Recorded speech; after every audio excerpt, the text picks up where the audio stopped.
ನಮಸ್ಕಾರ ವೀಕ್ಷಕರೇ, ಪಾಕಸ್ತ್ರ ಚಾನಲ್ಗೆ ಸ್ವಾಗತ. ಇವತ್ತೊಂದು ಡಿಫ್ರೆಂಟ್ ಆಗಿರುವಂಥ ಟೊಮೆಟೊ ರಸಮನ್ನು ನಿಮ್ಮ ಜೊತೆ ಶೇರ್ ಮಾಡ್ತಾ ಇರೋದು.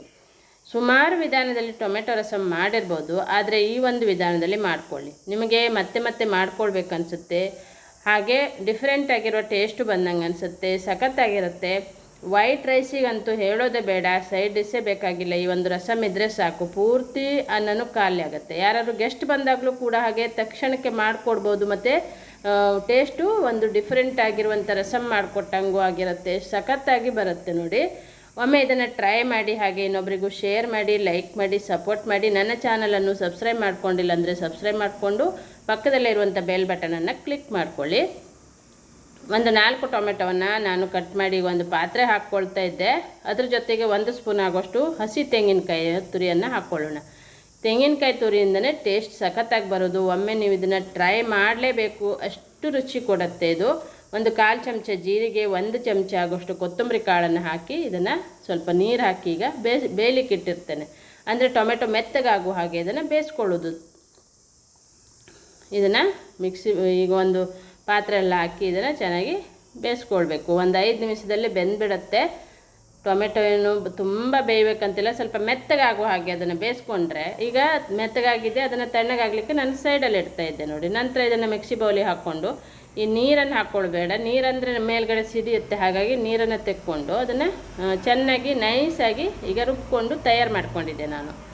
ಇಲ್ಲಿ ಒಂದು ಅರ್ಧ ಈರುಳ್ಳಿ, ಒಂದು ಸ್ವಲ್ಪ ಕರಿಬೇವು, ಒಂದು 5-6 ಸುಳು ಬೆಳ್ಳುಳ್ಳಿಯನ್ನು ಜಜ್ಜಿ ಇಟ್ಕೊಂಡಿದ್ದೆ. ಒಂದು 2 ಸ್ಪೂನ್ ಆಗೋಷ್ಟು ತೆಂಗಿನೆಣ್ಣೆ ಹಾಕಿ ಜೀರಿಗೆ, ಸಾಸಿವೆ, ಒಣಮೆಣಸಿನ್ಕಾಯಿ, ಜಜ್ಜಿದಂಥ ಬೆಳ್ಳುಳ್ಳಿ, ಕರಿಬೇವು, ಆನಂತರ ಈರುಳ್ಳಿ ಹಾಕಬೇಕು. ಚೆನ್ನಾಗಿ ಒಗ್ಗರಣೆಯನ್ನು ತಯಾರು ಮಾಡ್ಕೊಳ್ಬೇಕೀಗ.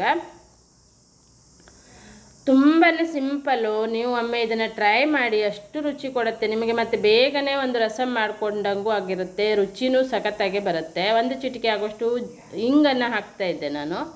ಇಂಗನ್ನು ಒಗ್ಗರಣೆಗೆ ಹಾಕಿಬಿಟ್ಟು ಚೆನ್ನಾಗಿ ಒಗ್ಗರಣೆಯನ್ನು ತಯಾರು ಮಾಡಿಕೊಂಡು ಆನಂತರ ರುಬ್ಬಿದ ಮಿಶ್ರಣವನ್ನು ಹಾಕ್ಕೊಳ್ಳೋದು ನೋಡಿ. ಇದಕ್ಕೆ ನೀರು ಬೇಕನ್ನಿಸಿದ್ರೆ ಹಾಕ್ಕೊಳ್ಳಿ, ತುಂಬಾ ತೆಳ್ಳಗಾಗೋದೇನು ಬೇಡ, ಸ್ವಲ್ಪ ದಪ್ಪವಾಗಿದ್ರೂ ಚೆನ್ನಾಗಿರುತ್ತೆ. ನಾನು ಸ್ವಲ್ಪ ನೀರು ಆ್ಯಡ್ ಮಾಡಿದ್ದೆ, ನೋಡಿಕೊಂಡು ನಿಮ್ಮ ಅನುಗುಣಕ್ಕೆ ತಕ್ಕಂತೆ ಮಾಡ್ಕೊಳ್ಬೋದು. ನಂತರ ರಸಮ್ ಪುಡಿ ಒಂದು 2 ಸ್ಪೂನ್ ಹಾಕ್ಕೊಂಡು ರುಚಿಗೆ ತಕ್ಕಷ್ಟು ಉಪ್ಪನ್ನು ಹಾಕಿದ್ದೆ ನಾನು.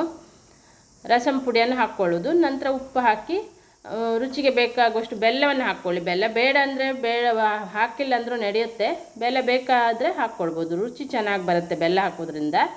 ಸ್ವಲ್ಪ ಹಾಕ್ಕೊಂಡ್ರೆ ಆಯಿತು. ನಂತರ ಇದನ್ನು ಚೆನ್ನಾಗಿ ಕುದಿಸ್ಕೊಳ್ಬೇಕು. ಚೆನ್ನಾಗಿ ಕುದ್ದ ನಂತರ ಲಾಸ್ಟಲ್ಲಿ ನಿಮಗೆ ಹುಳಿ ಬೇಕನ್ನಿಸಿದರೆ ನಿಂಬೆ ಹುಳಿಯ ರಸವನ್ನು ಹಿಂಡ್ಕೊಂಡು ಅದನ್ನು ಸ್ಟವನ್ನು ಆಫ್ ಮಾಡಿಕೊಂಡ್ರೆ ಆಯಿತು. ಹುಳಿ ಇತ್ತಂದರೆ, ಟೊಮೆಟೊ ಹುಳಿ ಇತ್ತಂದರೆ ನಿಂಬೆ ಹುಳಿಯ ರಸ ಹಾಕುವ ಅವಶ್ಯಕತೆಯೇ ಇಲ್ಲ. ಲಾಸ್ಟಲ್ಲಿ ಕೊತ್ತಂಬರಿ ಸೊಪ್ಪು ಹಾಕಿ ಸ್ಟವನ್ನು ಆಫ್ ಮಾಡ್ಕೊಂಡಿದ್ದೆ. ನೋಡಿದ್ರಲ್ಲಿ ಎಷ್ಟು ಸಿಂಪಲ್ಲಾಗಿ ತಕ್ಷಣಕ್ಕೆ ಮಾಡಿಕೊಳ್ಳುವಂಥ ಒಂದು ಟೊಮೆಟೊ ರಸಮ್ ಇದು. ತುಂಬಾ ಟೇಸ್ಟ್ ಕೊಡುತ್ತೆ. ನಾವು ತೆಂಗಿನಕಾಯಿ ಹಾಕೋದ್ರಿಂದ ಸಖತ್ತಾಗೆ ಬರುತ್ತೆ. ವಿಡಿಯೋವನ್ನು ಪೂರ್ತಿಯಾಗಿ ನೋಡಿದ್ದಕ್ಕೆ ಥ್ಯಾಂಕ್ ಯು.